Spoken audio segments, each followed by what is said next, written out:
What is up, you guys? This is Ryan Marinholtz here for the Mile High Flight Show with a quick recap of the Broncos-Panthers game on Sunday. Let's jump right into it. The Broncos got the ball first, hoping to break the trend of slow offensive starts, but unfortunately, on just the third play of the game, Panthers defensive lineman Shai Tuttle forced a fumble on Lil Jordan Humphrey, giving a desperate Panthers team some much-needed early momentum and great field position. The Broncos D seemed to be caught off guard, as Bryce Young, starting for the first time since Week 2, looked confident and drove the Panthers down for the opening touchdown to rookie Xavier Legette.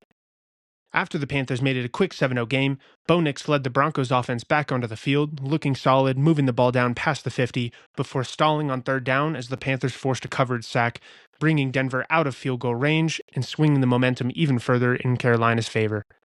At this point in the game for the Broncos, it looked like many I've seen before. Come into a game against a team you're supposed to beat, and instead find a way to beat themselves with mistakes. However, the NFL is a momentum game, and with the Broncos' drive stalling at midfield, Riley Dixon delivered a beautiful punt as the coverage ran down and made a great play to keep it out of the end zone and down it at the 1, stealing some momentum back and setting up the Panthers' offense and their young QB in a tough position. The new-look Orange Crush took full advantage of the opportunity, forcing a quick 3-and-out and giving the offense another chance to get back into it. And this time, the offense would pay it off, closing out the first quarter with a 38-yard play-action pass to Adam Troutman, bringing it into the red zone. After a first down and some nice quick passes to keep the chains moving, Bo would roll out to his left on 3rd and goal and hit Nate Adkins for his first career touchdown on National Tight End Day, no less, and tie up the game. Something I love to see was the complementary football being played. So often in the last decade for the Broncos, the defense or special teams would make plays and set the offense up with good opportunities, but they just could not pay them off. And not only that, but would often immediately turn the ball over or go 3-and-out, forcing the defense right back onto the field. In this game, however, the offense was able to match that energy, taking the gift from the defense and special teams and turning it into points. From there, with the momentum swung back in their favor, the Broncos dominated. The offense looked in rhythm, running the ball effectively enough, with Bo hitting quick timing routes for short yardage, setting up deeper passes down the field, with Courtland Sutton getting targeted often after not having a catch last week against the Saints. And as we mentioned in our State of the Season episode, a huge issue for Bo Nix so far has been his footwork leading into his throws, where previously it's been erratic and inconsistent, leading to inaccurate passes in clean pockets, and on occasions, turnovers. All that changed in this game, though, and this drive was a perfect example of that. After a methodical start, he hit 3 big intermediate passes with fantastic footwork, and voila, his throws hit the receivers in the perfect spot each time, finishing it off with a nasty 19-yard throw over the linebacker's head as Adam Troutman, already having himself a game, snatched it out of the air with one hand for a touchdown, which he would later attribute to a new pair of gloves.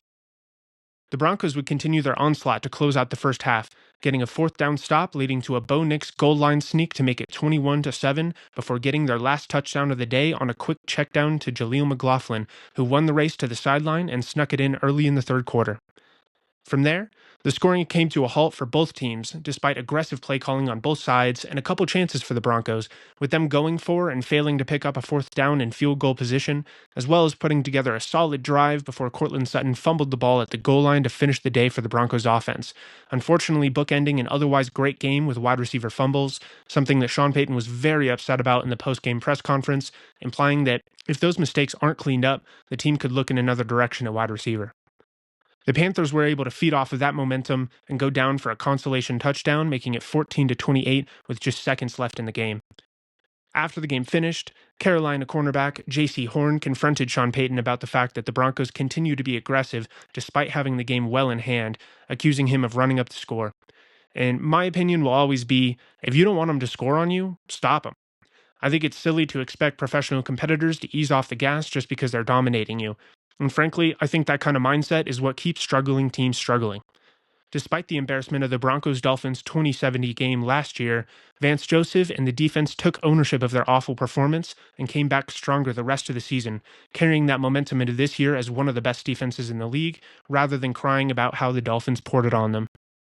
I personally love that Sean Payton and his coaching staff have brought that energy to this team that in previous years would have wallowed in such a loss and allowed it to snowball. And the change in team culture is tangible because of it. These Broncos have a bitter taste in their mouth when they lose, and they have a drive to correct the ship as soon as possible. As for the continued aggression, I can see arguments for both sides. The Broncos had every opportunity to run some clock and reward their defense by keeping them off the field, and close out the game the traditional way. But with the game that Bo Nix had today and how he was slinging the ball around the field confidently and accurately, I love the decision from Sean Payton to let him soak in that feeling and keep the flow going until the end. I think it's a great experience for Bo to have, and I hope that it can contribute to his continued growth as a player week to week. Overall, this was a fantastic game for Bo Nix and the Broncos, despite some hiccups and mistakes that will be and already have been harped on by Coach Payton. And I think this game is a fantastic momentum builder leading into a tough stretch of the schedule as the team heads into Baltimore to face the red-hot Ravens, who, after a tough beginning to the season, bounced back and are now in full stride. So that is going to do it for us today. Thank you guys for joining us for this Panthers Broncos recap, and make sure to check us out on Tuesdays starting in the beginning of November for the full Mile High Flight Show experience. Check us out on YouTube, social media platforms, and wherever you get your podcasts. That's at MHFS Podcast on Twitter and at Mile High Flight Show everywhere else. See you guys soon.